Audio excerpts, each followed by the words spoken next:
Olá, amigos! Que bom que estamos aqui reunidos mais uma vez pelo canal do YouTube do Centro Espírita Irmã Rosa. Sejam todos muito bem-vindos. Eu sou Maria Alice, colaboradora da casa.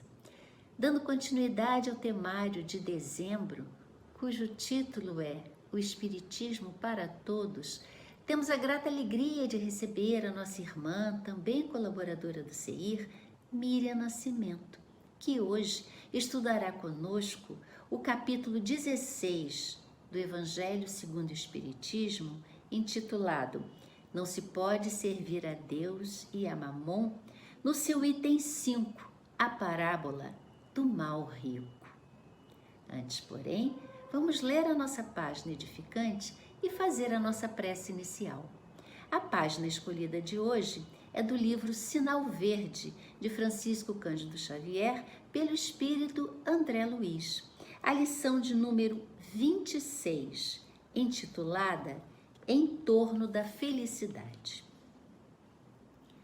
Em matéria de felicidade, convém não esquecer que nos transformamos sempre naquilo que amamos.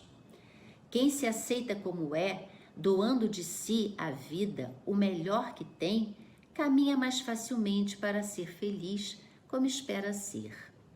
A nossa felicidade será naturalmente proporcional em relação à felicidade que fizermos para os outros. A alegria do próximo começa muitas vezes no sorriso que você lhe queira dar. A felicidade pode exibir-se, passear, falar e comunicar-se na vida externa, mas reside com endereço exato na consciência tranquila.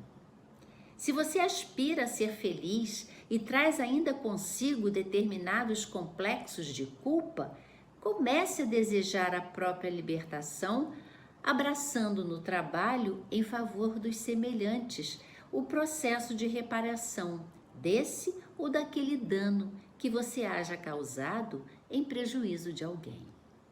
Estude a si mesmo, observando que o autoconhecimento traz humildade, e sem humildade é impossível ser feliz. Amor é a força da vida e trabalho vinculado ao amor é a usina geradora de felicidade. Se você parar de se lamentar, notará que a felicidade está chamando o seu coração para a vida nova. Quando o céu estiver em cinza, a derramar-se em chuva, medite na colheita farta que chegará no campo e na beleza das flores que surgirão no jardim. Linda página, né? Vamos agora, meus irmãos, orar. Fechando os nossos olhos, vamos falar com o nosso Mestre Jesus, que é o Senhor que vela sobre o planeta Terra, que Ele possa auxiliar a todos que imploram sua assistência, que Ele influa para que os bons espíritos orientem-nos no caminho do bem e nos proporcionem alívio nos sofrimentos e nos proporcionem consolação nas nossas aflições, que sejam para nós um amparo nos defendendo de todo o mal. Senhor, dai-nos a luz do entendimento para a boa compreensão do que iremos aprender agora com as palavras da nossa irmã Miriam. Que a vossa paz, Senhor, permaneça conosco em nossos lares. Que assim possa ser, graças a Deus. E agora com vocês, Miriam. Olá, meus amigos, sejam todos bem-vindos a mais esse encontro, esse espaço de convivência virtual em que aqui nos encontramos para vivenciarmos essa história de Jesus à luz da doutrina espírita. Que os nossos corações possam estar abertos a essa mensagem, que com certeza tem algo de muito especial para nós. Lembramos sempre das vivências de Jesus trazidas no Evangelho segundo o Espiritismo. Hoje estamos estudando o Evangelho, quando Kardec contempla algumas reflexões importantes que ainda são muito atuais, né, para o nosso momento, porque as mensagens do Mestre são mensagens universais e elas transcendem, elas foram feitas para transcender há tantos séculos. Nós estamos aí há mais de 2000 anos, né, ainda com essas mensagens chegando até nós. Nós tentamos entender, compreender esse contexto onde estamos inseridos na mensagem de Jesus. Jesus conta, claro, aquelas parábolas e tantas outras histórias para momentos em que o ser humano, aquelas pessoas que estavam ao redor dele, de alguma forma manifestavam uma necessidade. A necessidade de entender, de despertar para algo.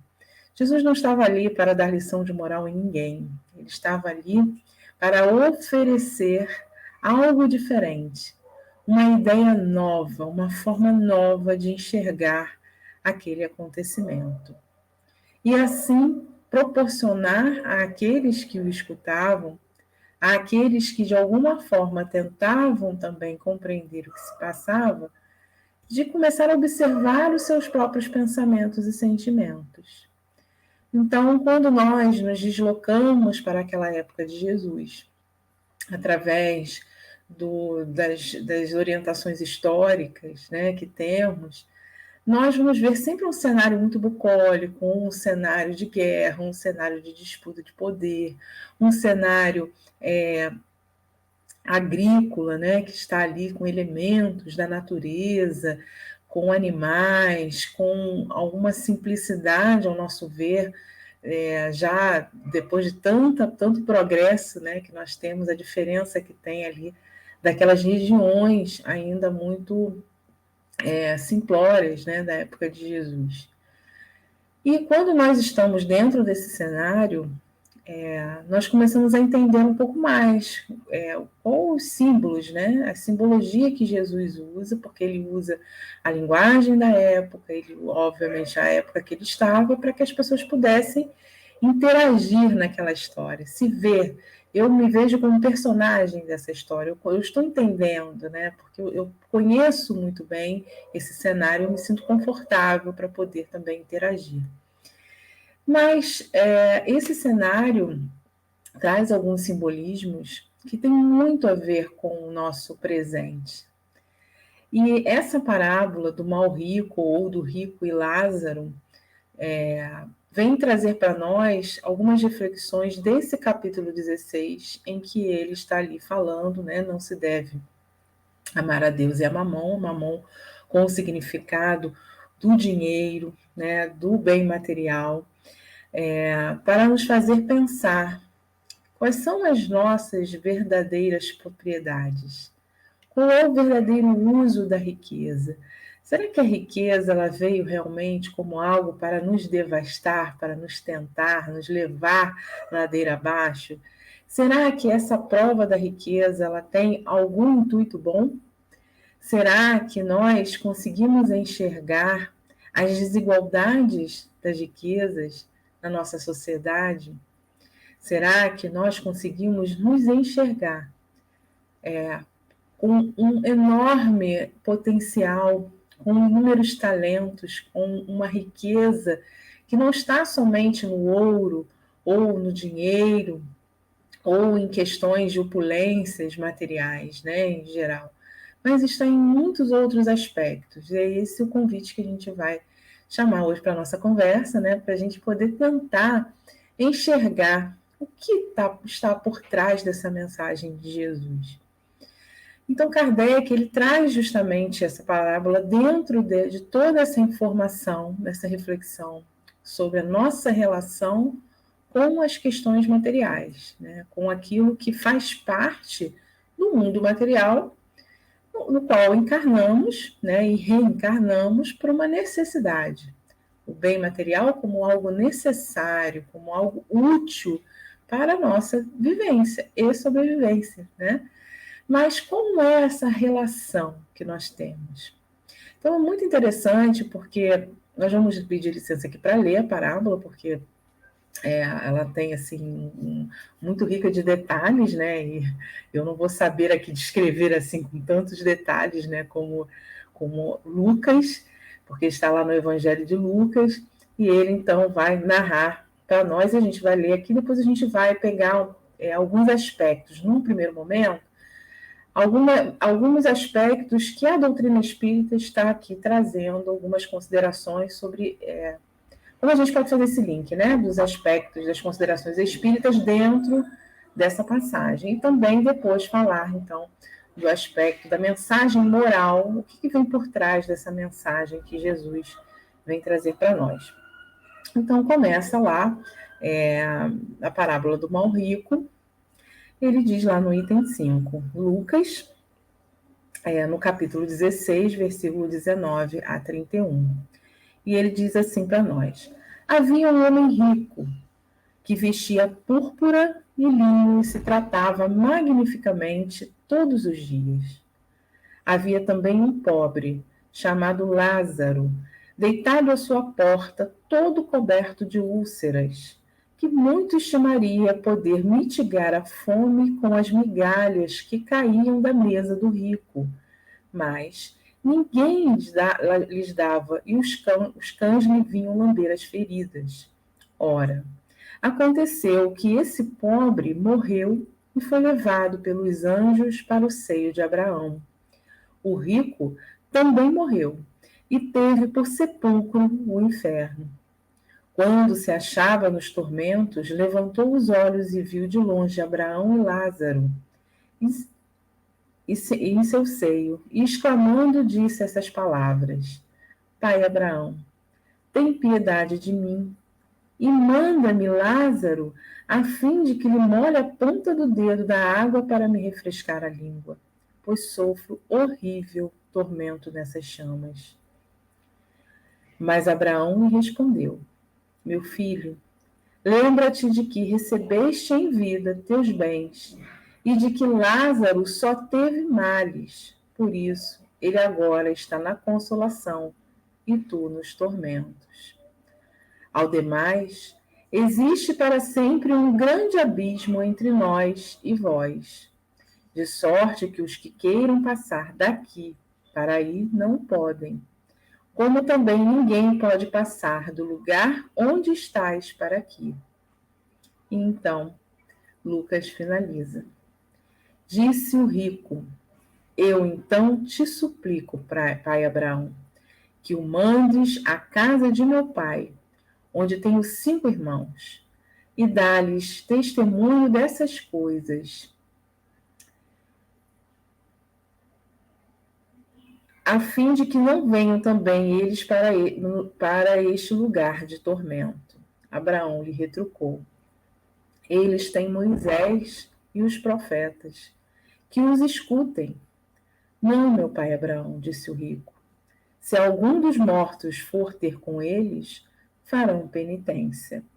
Respondeu-lhe Abraão: Se eles não ouvem a Moisés, nem aos profetas, também não acreditarão, ainda mesmo que algum dos mortos ressuscite. Lucas, capítulo 16, versículo 19 a 31. Então, a gente começa aqui a buscar, lá nessa parábola, um sentido que Jesus já traz os nossos personagens, né? Ele já vai trazer ali o rico, o que ele chama do rico, ele não dá nome a esse rico, mas ele dá nome àquele pobre, Lázaro. E o rico, ele já vestia púrpura e linho. Púrpura era um tom meio arroxeado, né? Que essa tintura era uma tintura muito difícil de se retirar da natureza, né? De um molusco. Então, era assim considerada caríssima. Até hoje, em tudo que a gente tem cor de tom de base vermelha, é tudo mais caro, né? Porque a extração, a produção é muito mais complexa. Então, só a descrição, né, de que ele vestia ali, que tinha ali vestido de púrpura, ele já estava num destaque, né, diferenciado. E ainda vestia linho, que era um tecido muito nobre. As pessoas que não tinham, né, essa condição de comprar roupa, era uma sacaria, era um tecido crespo, né, áspero, que muitas vezes se colocava ali a farinha, os alimentos. Era um tecido que era com resto, né, daquela sobra das tosquias, né, que você não tinha ali nenhum tipo de tratamento. O linho não, o linho, a produção do linho, né, é uma produção muito complexa também, então, naturalmente, é um tecido até hoje muito caro. Então, aquele homem, ele tinha o melhor. Isso dava status a ele. Aí a gente lembra, assim, como que isso até hoje, né, ao longo de toda a história da humanidade, nós nos servimos de elementos da aparência para demonstrar status, né? Então, ali tinha. Hoje, nós temos as redes sociais, onde nós também colocamos ali as nossas fotos, colocamos ali alguns elementos, às vezes, elementos que nem são tão reais assim, mas a vontade, o sentimento que nós temos de mostrar quanto estamos felizes, o quanto aquilo é bonito para nós, quanto aquilo ali nos faz bem, né? Mesmo que aquilo não seja a nossa realidade diária, mas a gente retrata aquilo. Então, o quanto que usar uma bolsa de uma determinada marca, usar um sapato de uma determinada marca, ter um carro, né, de um determinado marca, quanto isso nos dá um status, ou uma posição, né, num cargo no trabalho. Tudo isso, até mesmo dentro de não necessariamente uma opulência, né, material, mas muitas vezes algumas condutas, algumas escolhas que nós fazemos nos rotulam, né? E nos dizem ali, criam um status de poder para que as pessoas possam nos admirar, nos amar, uma necessidade do ser humano, muitas vezes, de ter para ser, né? Então, esse homem já estava ali com o seu rótulo, com o seu status muito claro, né? Era um homem realmente diferenciado, vivia na opulência, ele tinha ali comida, fartura, vivia nessa fartura, né? Toda a sua riqueza era um investimento na sua felicidade. Então, ele via a sua felicidade ali, essa opulência. E ele traz, então, um outro personagem, que é o Lázaro. É interessante porque Jesus, nas suas parábolas, normalmente ele não nomeia, né? Mas aqui Lázaro vai ser um nome significativo, né? Porque vai falar dessa figura que nós temos alguns Lázaros, né, na história, até o espírito Lázaro, né, que se manifesta ali na codificação, mas é como esse elemento singelo, humilde, que está ali a pegar as migalhas que caem da mesa do rico. Ele não estava ali tentando competir, disputar, né? Ele estava ali, simplesmente se contentava com as migalhas, com aquilo que sobrava. Ele queria a posse do necessário, né? Aquilo que desse ali a sobrevida para ele. Apesar de que a posse do necessário, hoje, no nosso entendimento, né, onde a gente vai falar também da questão das desigualdades sociais, não é viver da esmola, né? Todo ser humano, ele deve ter a sua autonomia, a sua dignidade de poder se autogerir, né? De se autossustentar, sem ter que depender de forma contínua do outro, para sobreviver, para ter um mínimo de qualidade. Então, uma coisa é aquela pessoa que tem um estado de pobreza, né? E que está ali constantemente naquela luta para se manter ali com o mínimo. O outro é aquele que não tem nada, que está em situação de rua, como o Lázaro estava em situação de rua, não tinha nada, não tinha casa, não tinha ninguém, né? E ele vivia realmente abaixo da pobreza, quer dizer, vivendo das migalhas. Mas aquilo ali o contentava, a princípio. Mas ele ainda diz que tinha muitas úlceras, quer dizer, ele tinha ali feridas, né? Ele tinha uma doença, tinha doença física. A sua saúde também era limitada. E que somente os cães vinham lamber as feridas, quer dizer, além de tudo, era uma pessoa solitária, né? Era uma pessoa invisível. Jesus nos mostrou muito esse olhar sobre os invisíveis. A pandemia nos trouxe muito esse olhar sobre os invisíveis, né? E que nós muitas vezes insistimos em devolver para a invisibilidade, né? Mas eles estão aí, batendo as nossas portas, né? Nos solicitando um olhar não de pena, mas de colaboração, de parceria, da verdadeira caridade, que traz ali uma espécie, né, de despertar para o amor horizontal e não aquele vertical, né, onde eu estou aqui num nível superior e você está lá num nível inferior. E ele vem falar também da questão da morte, né? Então vamos falar desse primeiro aspecto aqui, da questão de um aspecto espírita, né? Que é a questão da morte, quando os dois morrem, os dois desencarnam. Primeiro vai o rico, né? E depois vai Lázaro. E o que acontece com o Lázaro? O Lázaro ele vai direto para o seio de Abraão. Abraão considerado ali o pai dos hebreus, quer dizer, uma figura que é uma figura sábia, uma figura querida, uma figura do bem, né? Então esse seio de Abraão significa ali ser acolhido, né, por bons espíritos, em um ambiente bom, um ambiente correspondente à sua vibração, né? Lázaro estava ali num ambiente correspondente à sua vibração, ao seu estado psíquico, né? E no caso o rico, ele então se encontra, né, nos tormentos. Então, assim, ele vai ali, se achava nos tormentos, ele fica ali naquele estado psíquico de de muito sofrimento, se vê essa questão da chama, né, que tem o significado do fogo da purificação. Então, você tem ali um estado de muita angústia. E aí a gente, então, vai lá no Livro dos Espíritos para ajudar a gente a entender esse momento, né, dos dois, que os dois estão aqui. Primeiro, o aspecto da sobrevivência da alma, né? A imortalidade da alma sendo trazida aqui, esses dois espíritos, o corpo desencarna, morre, né? O físico, mas o espírito sobrevive. E aí Kardec, lá na questão 150 do Livro dos Espíritos, ele faz uma pergunta. É o capítulo que fala da volta do espírito extinta a vida corpórea, né, a vida espiritual. E aí ele pergunta, a alma, é um tema que fala sobre a alma após a morte, né? A alma após a morte conserva a sua individualidade? Os espíritos dizem que sim, jamais a perde.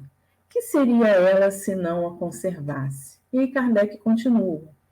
Como comprova a alma a sua individualidade, uma vez que não tem mais o corpo material? Quer dizer, como é que ele se identifica? Como é que Lázaro e o homem rico, né, se identificam? Como é que eles conseguem ali se identificar se ele já não tem mais o corpo físico?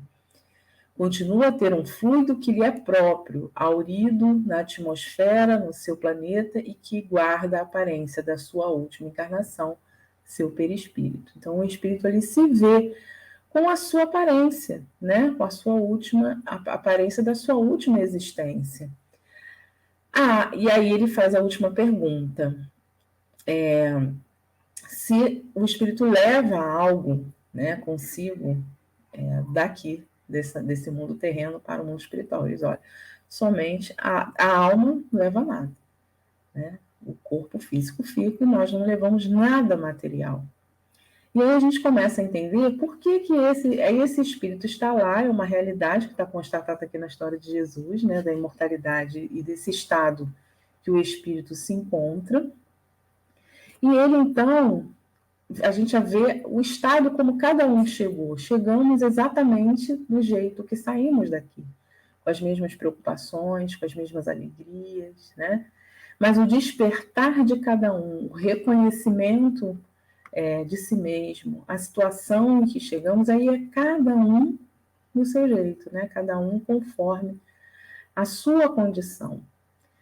E aí, todo aquele conceito, toda aquela ideia de castigo divino, de arder no fogo do inferno, de não ter chance de se recuperar, de se arrepender, de reparar o erro, a doutrina espírita vem trazer essa luz, né? Tirar esse véu dessa lógica que é muito mais humana do que a lógica divina, porque Jesus vem nos apresentar um Deus de amor, né? Um Deus de misericórdia. Então, naquele instante, a gente lembra assim até algumas histórias, né, que o próprio Kardec trazia na Revista Espírita, quando ele conversava com os espíritos, evocando os espíritos para saber da história daquele espírito, e aquele espírito trazer a narrativa, né, da sua experiência, da sua vivência. E muitas vezes eram várias evocações, não era uma só, para que aquele espírito contasse sua história, para que ele pudesse, muitas vezes, se ver desencarnado, porque muitas vezes ele nem se via, nem percebia que havia morrido.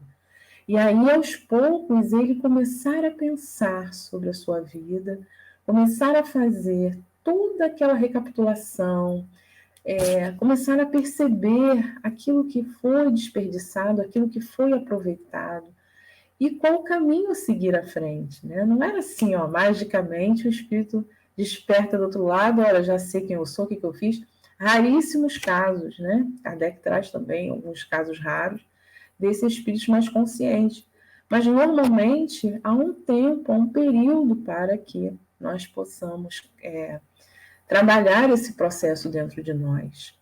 E o interessante é que ele narra que o rico, ele vê de longe Lázaro no seio de Abraão. Quer dizer, eles não estão em lugares distintos, eles estão no mundo espiritual, em vibrações diferentes. Né? Não existe lá o céu e o inferno, eles estão no mundo espiritual. Há uma percepção dos dois, mas os dois não conseguem se conectar. Apesar de ele conseguir falar com Abraão. Né? Então, Abraão, como um espírito ali que está auxiliando, como esse símbolo desse espírito que está auxiliando, né? Ele consegue, então, se comunicar com Abraão. E aí, então, ele faz esse pedido. O pedido para que... Uma súplica, né? Porque ele está ali nesse abismo, ele sente um abismo que o divide. E ele suplica, então, naquele tormento, ele vê a paz daquele espírito do Lázaro, que sofreu em vida, né, nos parâmetros da sociedade de felicidade, ele era uma pessoa infeliz naquele parâmetro, para os outros, né, para ele não, mas vamos pensar assim, que Lázaro também, para ele estar resignado naquela situação que ele passava, ele também não foi magicamente, né, é conquista do espírito. De certo, ele já vinha em outras experiências também trabalhando essa humildade, trabalhando essa resignação, para que ele pudesse, naquela prova, passar, né, com um aprendizado, e não com um sentimento de que Deus não cuida de mim, de que eu sou abandonado, de que eu sou injustiçado. Ele sabia, ele compreendia aquilo que ele estava vivenciando, ele entendia que existia ali uma mensagem de aprendizado para ele. No caso do rico, né, que não tinha noção, ele vivia ali totalmente alheio. E aí vem o grande sentimento, que é a questão da indiferença, porque ele vem suplicar que aquela paz, aquela serenidade conquistada por Lázaro, aquele homem, pudesse, pelo menos, né, aquele homem que ele sempre negou, o homem vivia na porta do rico. E ele via aquele homem, ele sabia o nome dele, mas ele era indiferente a ele, né? Isso não é problema meu. Eu simplesmente vou viver a minha vida, vou cuidar da minha vida, né? Vou viver intensamente aquilo que me é dado, que me é oferecido, que a vida me oferece, mas eu não sou obrigado a compartilhar, a conviver com esse elemento diferente de mim, né? Então, ele era totalmente indiferente. E ele, então, é convidado nesse instante a pensar, né? Eu quero essa paz aí, eu quero esse momento de tranquilidade para acalmar, para matar a minha sede, que ele toque aqui a minha molha minha língua com um pouco de água, porque eu estou sedento dessa paz, dessa tranquilidade. E aí a gente vê que muitas vezes, nesse momento, por mais egoísta, por mais indiferente que ele seja, esse espírito, ele teve ali um momento de lucidez. Todos nós. Muitas vezes erramos, nos equivocamos, nós vemos irmãos cometendo muitos equívocos, assim, atrozes, mas todos nós, em algum momento, temos algum segundo de lucidez. E ele, nesse momento de lucidez, ele então reconhece que aquilo que ele fez deu ruim. Isso aqui não deu muito certo. Eu preciso repensar. Eu quero uma coisa diferente para mim. Isso aqui, o resultado que eu estou colhendo do que eu plantei, meu Deus do céu, não estou entendendo. Eu preciso de um socorro. Primeiro momento, eu preciso de um help aqui, né? Mas ainda assim, o seu orgulho, o costume de ver o outro como inferior e ele superior, é uma visão que muitas vezes nos deixa ali cristalizadas, né? De submeter o outro. Ele manda Lázaro vir aqui. Quer dizer, Lázaro ainda era um escravo para ele, ainda era uma pessoa que estava submetendo, porque eu preciso matar a minha sede. No segundo momento, né? Porque aí Abraão diz que isso não vai ser possível, né? Então ele diz que pelo menos que ele pudesse então avisar, que pudesse lá avisar aos seus entes queridos, para que não cometesse o mesmo erro que eles. E então Abraão tem ali uma conversa com ele, né? E vai dizer, olha, eles têm o quê? Eles têm a primeira revelação, eles têm Moisés, tem os profetas, né? Aqueles que vieram e trouxeram também outros conhecimentos. Se eles não escutam essas pessoas, quem que eles vão escutar? Porque ele fala, mas então peça, então, para que haja, então, que Lázaro vá lá pessoalmente. E aí vem um outro aspecto da doutrina espírita, que a doutrina espírita estuda, que é a comunicabilidade. Ele está dizendo aqui a possibilidade da comunicação do mundo, né? Mesmo que ele fala nem que ressuscite, né? Nem que ele, como Jesus, que reapareceu, não no corpo físico, né? Mas ele volta justamente, Jesus volta justamente para mostrar, para falar da imortalidade. Olha, eu estou aqui, eu sobrevivi, o corpo pereceu, mas eu estou aqui. Então, que isso acontecesse também que isso acontecesse, né? Isso aconteceu antes, né, da experiência de Jesus, mas que pudesse aparecer ali, então, o Lázaro para avisar, porque aí eles acreditariam. E aí é uma coisa interessante, né? Porque muitos de nós desejamos, muitas vezes, ver os fenômenos para acreditar. Queremos receber mensagens dos nossos entes queridos que partiram, uma psicografia, uma mensagem, alguém que venha nos dizer algo, para ter a certeza de como eles estão, se realmente existe, né? Se eles sobreviveram, como é que é do lado de lá. E ora, temos inúmeras histórias e narrativas e comprovações sobre isso, não só através de Kardec, né, mas de muitas outras pessoas que trouxeram, que estudam até hoje essa comunicabilidade, mostrando essa realidade no mundo espiritual para nós, que até em algum momento nos será natural esse entendimento, né? Hoje ainda é um pouco distante. Mas Abraão diz que se eles não escutam aquilo que é palpável, aquilo que eles podem ver realmente, imagina se eles vão ver alguma coisa ali, um espírito aparecendo, se eles vão acreditar.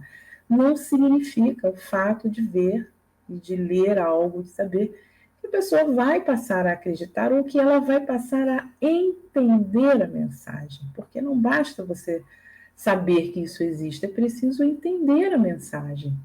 Eu lembro de uma história de uma mãe que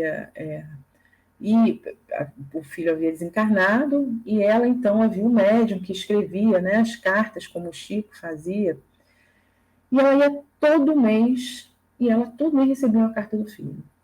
E o filho dizia, mãe, eu estou aqui, eu não morri, eu estou aqui, siga a sua vida, eu estou bem. E ela, não conformada, ela voltava, mas eu não aceito. Eu sei que você está bem, eu sei que você está vivo aí, mas eu não aceito você ter ido antes de mim. Não aceito você estar distante de mim. né? Então, o fato de você saber não significa que isso vai trazer para você aquilo que você precisa, que é a consciência de si mesmo, né? Essa liberdade que a doutrina espírita nos dá de pensar por nós mesmos, de fazer uma análise daquilo que a gente está vivenciando, daquilo que a gente está sentindo, e não simplesmente ter uma resposta pronta. Eu quero ter uma resposta pronta sobre isso que está acontecendo comigo. No próprio Evangelho tem lá, capítulo 5, vai falar das causas das aflições, das causas anteriores das aflições, das atuais, dos tormentos voluntários, mas exatamente o que estamos passando, por que estamos passando, qual é a história, a novela espírita das nossas vidas, talvez a gente nunca saiba, né? Porque mesmo sabendo, talvez isso não não crie para a gente o caminho para o conhecimento de si mesmo.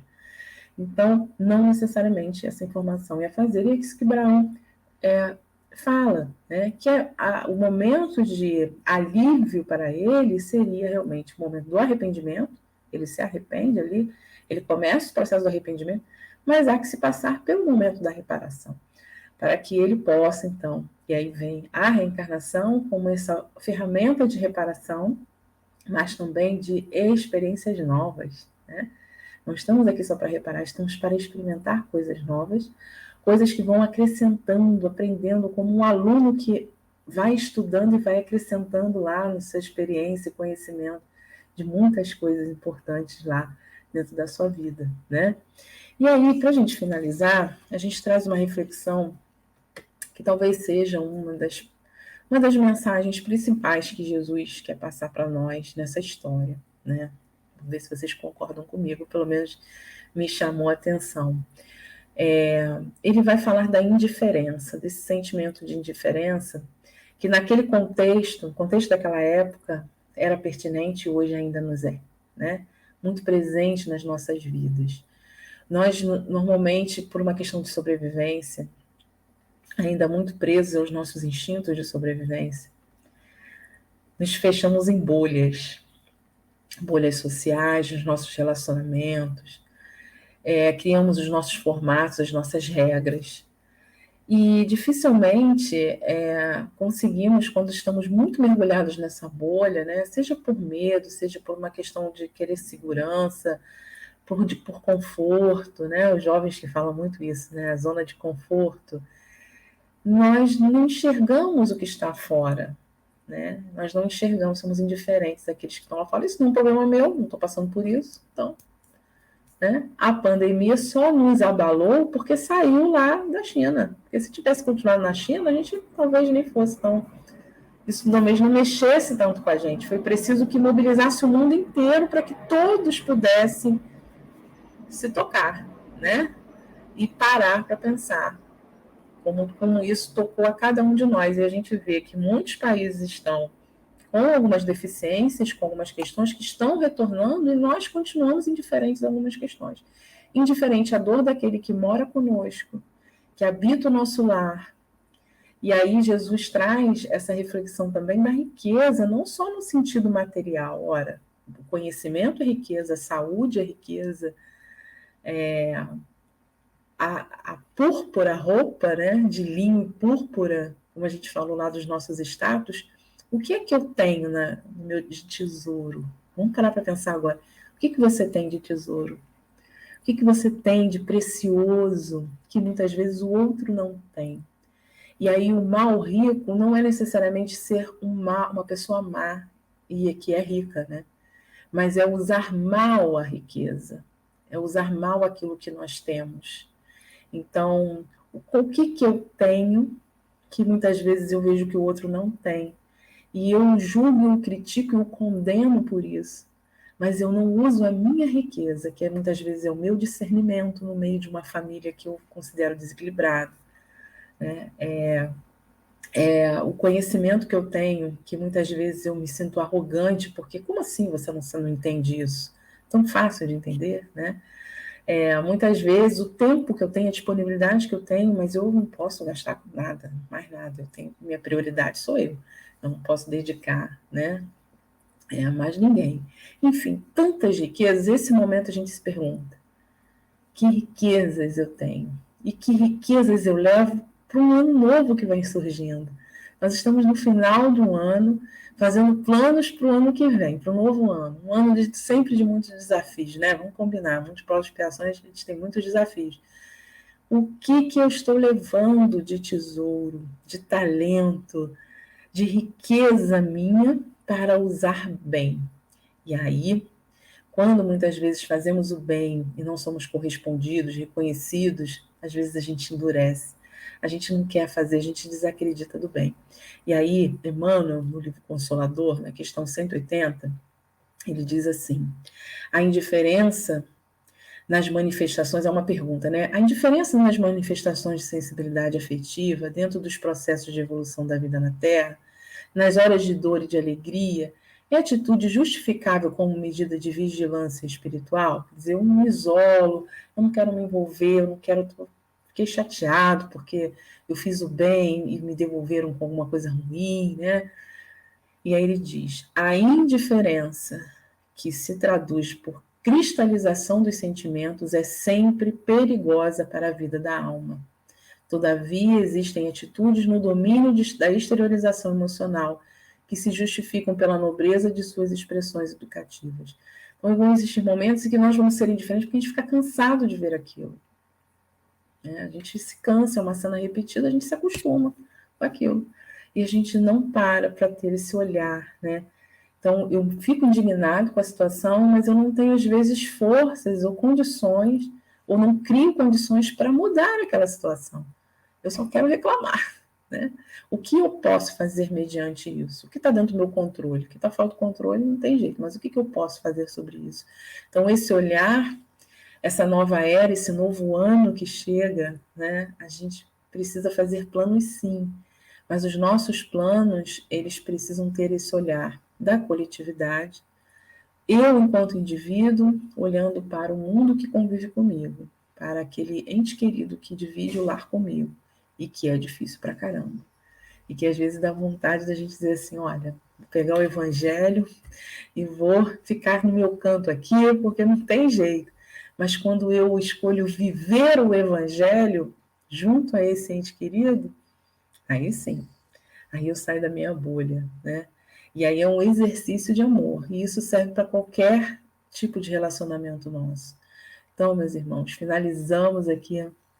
E essa parábola tinha muita coisa para a gente falar, mas a gente deixa aqui uma mensagem de esperança, que a nossa esperança seja rica, abundante, né? Para que a gente possa começar um ano num calendário humano que para o espírito imortal é mais uma etapa. Então que possamos ter um ano aí de muita esperança, de muito trabalho no bem, porque ao mal é a ausência do bem. Que ao enxergarmos essa ausência, que nós possamos ser a presença do bem, como estivéssemos com Jesus ao nosso lado, entrando, adentrando, né, nas situações e mostrando como é bom amar, como é bom não ser indiferente e ter esse olhar de amor, de generosidade, é um exercício, é um presente para todos nós. Então vamos fazer a nossa prece. Nesse instante, meus amigos, convidamos a todos a unir os pensamentos a Deus, nosso Pai. Amado Pai, aqui estamos, ao final de mais um encontro, de mais um ano, celebrando, Senhor, a bendita oportunidade da reencarnação. Junto a Jesus, nosso Mestre querido, com suas mensagens tão profundas e significativas, nos motivando diariamente nas nossas lutas, valorizando as nossas conquistas. Amado Mestre, muito obrigada. Agradecemos, Senhor, pelo teu amor, pelas tuas lições, que possamos cada vez mais desejar viver o teu Evangelho. Aos espíritos queridos da Casa da Irmã Rosa, nesse instante solicitamos que adentrem aos nossos lares, enviando vibrações maravilhosas que envolvem, fluidificando a nossa água, e fazendo com que nos sintamos abraçados nesse instante. Que este ano de 2022 possa trazer para nós, Senhor, muitas oportunidades no bem. Que possamos finalmente desejar realmente sermos felizes. A felicidade relativa aqui na Terra é sempre amar. Que assim seja, fique em paz. Um feliz ano novo a todos. Graças a Deus. Que assim seja.